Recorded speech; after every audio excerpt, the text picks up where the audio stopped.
Hare Krishna. Renunciation is not a function of frustration but a fruit of devotion.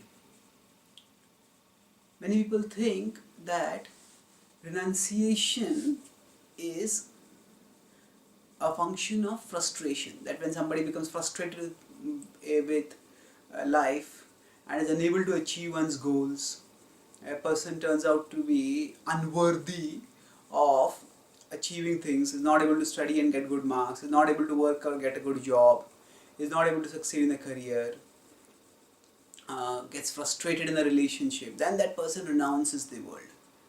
And renunciation is a function of frustration, that's what they think. And many times, so this is the conception that people have, and this is a conception sometimes that even those who are prospective spiritual seekers have. Oh, now I have become frustrated in my life, now I will become a renunciate. However, the renunciation that emerges from frustration is unsustainable. It is shallow renunciation because it is basically not freedom from attachment. It is simply irritation at not getting the attachment fulfilled. And later on, when an opportunity to gratify that attachment comes up, then again one will return to that object. So renunciation is actually, real renunciation is actually disinterest in material things. It is not inability to get material things. So if somebody adopts the renounced order just because of not getting material things, then that person will not be able to sustain it, and after some time will return back to the worldly things. But renunciation, which is sustainable, which is authentic, that is a fruit of devotion. Fruit of devotion means that when a person practices bhakti sincerely, by the sincere practice of bhakti, that person grows upwards in one's spiritual life, and as that person grows, the person becomes so attached to Krishna that one doesn't care for other things, that one doesn't get obsessed by other things. One know whatever fulfillment I want, all of that I will get through Krishna.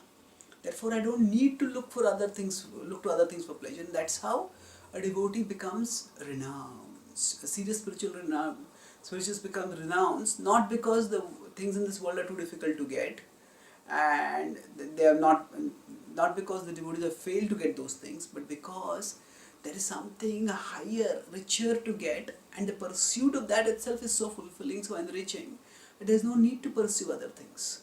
There is no need for other things. And Krishna, while talking about the qualities of his devotees, he says, Anapeksha Shuchir Daksha Udasino Gatavyatha Sarvaramba Parityagi Yo Mad Bhakta Same Priya. So in 12.16 he gives Daksha. Daksha is expert. So expertise can be in various fields. It can be in serving Krishna, but serving Krishna is not just an abstract activity. Serving Krishna also requires skills. So a devotee has skills. A devotee is expert. At the same time, Udasina is detached. Devotee is detached. Sarva Aramba Parityagi. Devotee does not engage in material endeavors. Why? Because Mad Bhakta, one is fixed in Krishna. One is so eager to serve Krishna that worldly pursuits no longer attract or distract the devotee. And the devotee stays fixed in loving and serving Krishna. And that's how the devotee moves onwards in spiritual life. So in our own spiritual path also, we should not obsess too much on the renunciation. What we can focus on is the practice of bhakti. Try to serve Krishna, try to find out what it is that attracts us to Krishna, and we focus on that and try to do that activity more and increase our attraction to Krishna more. And when we, through that activity, our attraction to Krishna increases, we will also become Daksha. We will be able to do that activity well. If we are able to sing well, if we are able to distribute spiritual literature well, we are able to speak about Krishna well, we are able to do deity worship well, whatever is it that we are able to do well, we do it, and then we become so absorbed, so spiritually joyous in doing that, that worldly things automatically as a byproduct will become uninteresting, and we will put them aside and we will march onwards towards Krishna. And that renunciation which will manifest will be a fruit of devotion. So, Vasudeve Bhagavati Bhakti Yoga Prayojita Janayatyashu Vairagyam Jnanam Jayada Haitukam. So the Bhagavatam also states this when it states that Vasudeve Bhagavati, that when there is unto that Supreme Lord Vasudeva, and who is Bhagavan, Bhakti Yoga Prayojitaha, when Bhakti Yoga is practiced, when Bhakti Yoga is applied, then Janayatyashu Vairagyam, soon Vairagya, renunciation manifests. Jnanam Cheda Hetukam, and Jnana also manifests by that.